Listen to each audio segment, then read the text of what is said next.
Welcome to the Fatal Side of Fitness, where I take you alongside my journey of needing to eat more and stop working out. A very hard pill for me to swallow. And I figured it wouldn't be a journey if I didn't let you in on the struggles.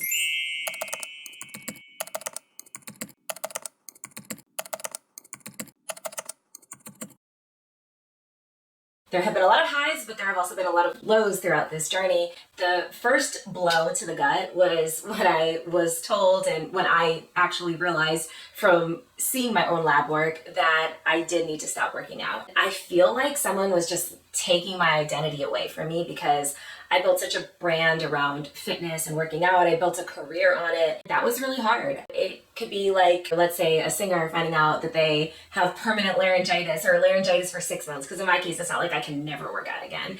So people sometimes are like, oh, how nice. It must be great to be told that you can't work out when everyone else is being told that they need to start working out. And I get it. Like, it seems like, oh, so what, big deal. But when you've just attached your identity to something so much for like a decade, it's really hard. It's mentally hard. I have a therapist, and that definitely helps me a lot. And, talking to friends and talking to family. So by the way, after we go through the struggles, I am going to end with a little bit of an educational piece that can be very useful for people that are also in a similar situation, whether it is maybe your hormones feel off, maybe you're a chronic dieter, maybe you're a chronic gym goer, an athlete, current or former. All of these people, I think that there are a lot of similarities with everyone that falls in that category, just because of metabolic changes that are inevitable to happen in the body. So the whole mental struggle, getting back to the struggles, that was a big one. And then having to eat all this food and just this food in my gut, it's like, that is mentally tough sometimes because, fiber will make you feel bloated sometimes. And it's just a fact of the matter. Like, we don't digest fiber. And so it needs to come in one end and go out the other. But in the meantime, as it's going through transit, it's sitting there in your gut. And so when you have to eat such a high volume of food, I remember when I first switched to this plan, my first 2 days, it was such a huge influx of fiber.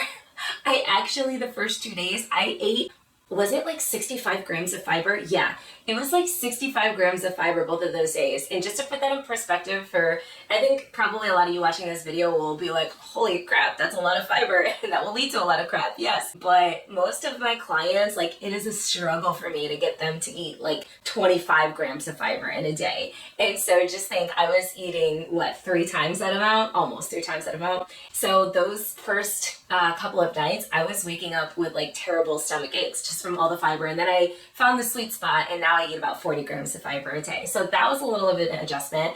And this is actually super exciting, but at the same time, it's causing me to feel a little bit off today. I got my period yesterday, and yes, I get excited about this because that means I'm getting healthy. It means this is working. And so I feel a little off today. My brain doesn't feel like it's working at its normal speed. As a matter of fact, when I'm shooting this video, I'm just, whatever comes out of my mouth, I'm not stopping the recording. I'm just gonna keep going now because my first 10 takes, I would say something and I'm like, I don't like how I started that. And then I restart the video. I'm like, no, I don't like how I started that. Restart. And so this is my 10th take, because I'm like, I don't want to go there with this video. And I just started going, I just was so indecisive on where I wanted to head with this video. And I was like, you know what?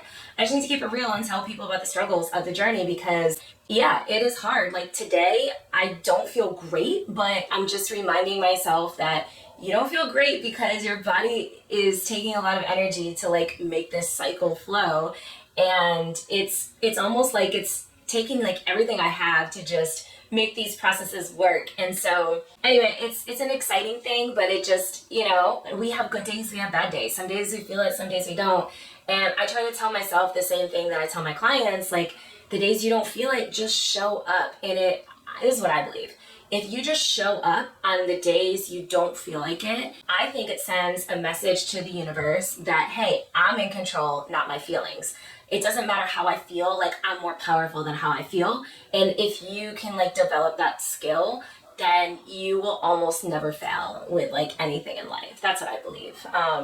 Now, maybe that's a little bit exaggerating, because we're all gonna fail at something, but failure is subjective, right? Because someone could look at something, call it a failure, and then the other person sees the positive in it, and yeah.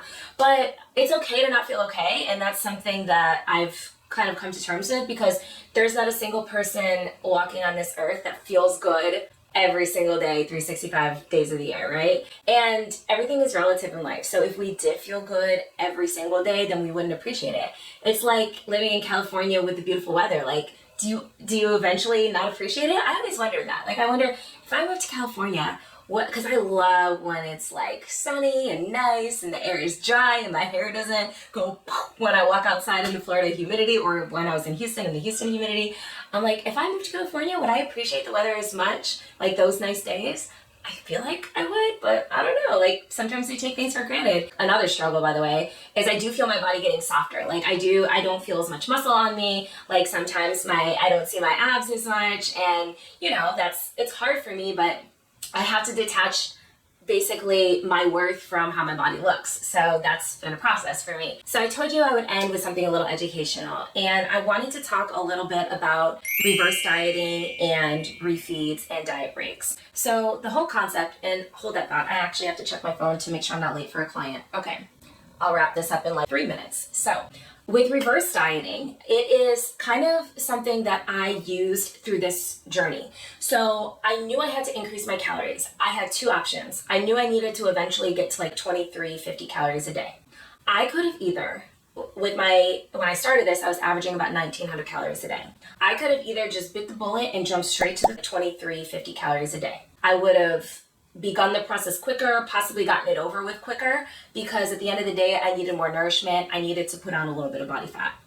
I chose to do another way. So I chose to do an element of reverse dieting. So rather than jump from 1900 to 2350 calories like that within the same week, what I did was that next week, I averaged between like 2000 to 2100 calories that first week. Then the next week, I averaged probably closer to that 2150 calories. And then the next week, like 2200. And now I feel like I'm averaging about 2250, closer to 2300. I'm like now pushing that limit. And so over the course of like a month and change, actually I guess 2 months, over the course of 2 months, I gradually increased my calories from 1900 to 2350. Now, if I was working with a client that wasn't in a state that I was in, basically if they're just in this for body composition purposes, I would have probably reversed them just a touch slower, but not much. And it's all based on how your body is responding, because reverse dieting is essentially a tool that we can use. It is incredible. You gradually and systematically increase calories, maybe 50 calories every week, every 2 weeks. And over the course of several months, you eventually get to a point where you're eating maybe 600 calories more than you used to eat, and you're not gaining weight. Maybe over the course of the process, you put on a few pounds, but then the whole purpose of it is to rebuild the metabolism so that you can diet without crashing hormones in your metabolism. Because then once you've built, let's say you started at 1500 calories, you reversed up to 2100 calories, which is kind of standard for a lot of people, then you can then go on a diet and the weight will fall off. Reverse dieting is amazing. Bodybuilders use this a lot and it works incredibly well. Sometimes as people are reversing, they lose weight. That's a little bit less common, but a lot of times people will maintain or only put on a couple pounds, which is kind of what's happening to me. So by the way, my weight currently is at 124. When I started this, I was right around 120. The first few weeks, my weight shot up a couple pounds. And what was interesting was I did not feel like I gained